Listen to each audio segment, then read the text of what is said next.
Ek is terug, Janne. Is nog koud en reënerig. En ek het lus om nog te lees. Ek hoop julle het lus om nog te luister.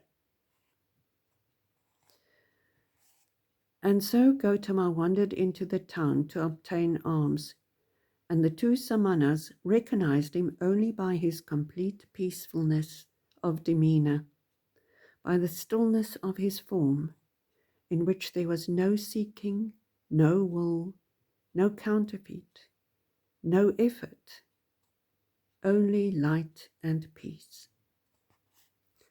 Today we will hear the teachings from his own lips, said Govinda. Siddharta did not reply.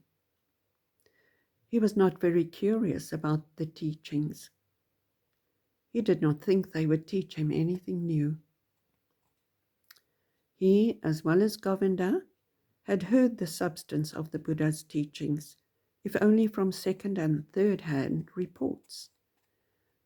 But he looked attentively at Gautama's head, at his shoulders, at his feet, at his still downward hanging hand, and it seemed to him that in every joint of every finger of his hand there was knowledge. They spoke, breathed, radiated truth. This man, this Buddha, was truly a holy man to his fingertips. Never had Siddharta esteemed a man so much. Never had he loved a man so much. They both followed the Buddha into the town and returned in silence. They themselves intended to abstain from food that day. They saw Gautama return, saw him take his meal within the circle of his disciples. What he ate would not have satisfied a bird, and saw him withdraw to the shades of the mango tree.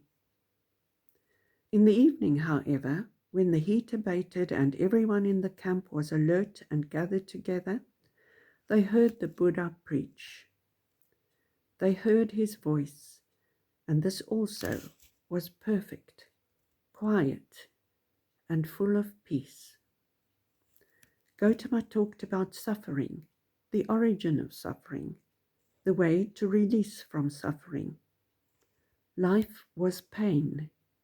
The world was full of suffering, but the path to the release from suffering had been found. There was salvation for those who went the way of the Buddha. The illustrious one spoke in a soft but firm voice, taught the 4 main points, taught the 8-fold path. Patiently he covered the usual method of teaching with examples